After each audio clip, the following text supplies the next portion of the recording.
Hi everyone, my name is Heather, and after reading Chapter 2, I found out I had quite a bit in common with the groups in need. I am a survivor of domestic violence.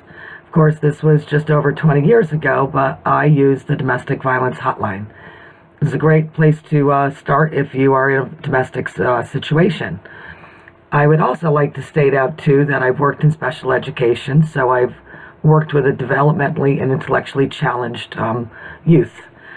I actually enjoyed that job very much. Unfortunately, about 5 years ago, I was injured doing a restraint, so I myself became disabled during that injury.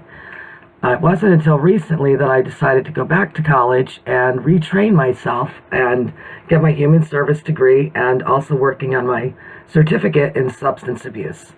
It is there where my passion is going, as I want to become a substance abuse counselor and possibly go into the field of psychology.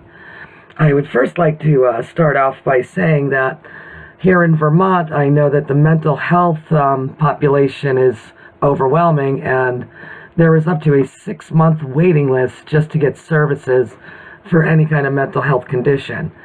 With the mental health and substance abuse, they're a co-occurring disorder. In my opinion, most substance abuse users often have a mental health issue. Prescription drug use has become quite the problem in both the state of Vermont and pretty much across the United States. So basically, if anybody has any prescriptions in their home, please make sure they're locked up, because many of the youth are getting a hold of them and they're doing what's called pharmaceutical parties. They call them farm parties.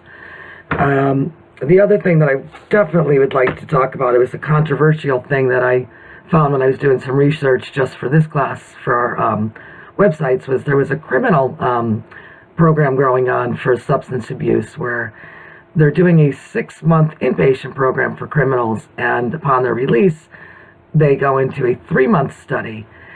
Kind of found that to be a little controversial for some people. For me, I find it to be a great thing because we don't want the criminals reoffending, and I think a lot of our criminals in the system are there for substance abuse problems, which are making them offend. One of the other things I wanted to talk about was the Affordable Care Act, which is going to affect human services across the board, especially, the mental health and substance abuse population.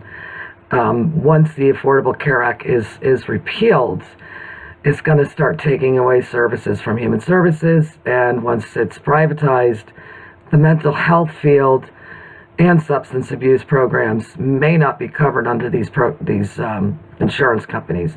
They have the right to deny them. Then we're going to start having the addicts back on the streets. They're not going to go in for services. This is going to leave the whole human service department an array, I have a feeling.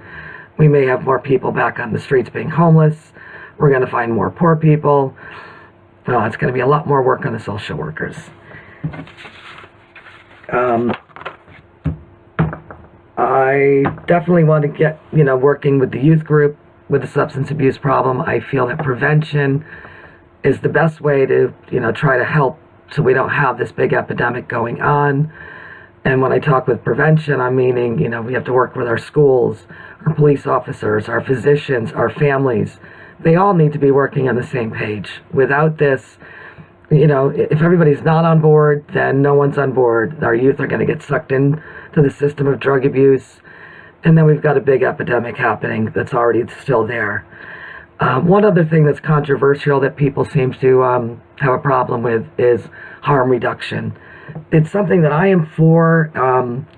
When I'm talking about harm reduction, I'm talking about the Clean Needle program, moderation, where if you go to a college campus, you may have alcoholics, not necessarily alcoholics, but people that are drinking in excess. And if we can at least get them to slow down the drinking, maybe we can lower the crime, not the crime rates, but the campus rapes that are going on. And we can get them drawn into services. That is the goal. Get them drawn in so we can help them out. Same thing with the needle program. If we can get their trust, we can get them drawn in. That's the whole part of it. We want to get them to help. It's not that we want to give them clean needles to go out and use. We just want to get them to help. So, all right. Well, thanks for listening. And it's off to you guys now.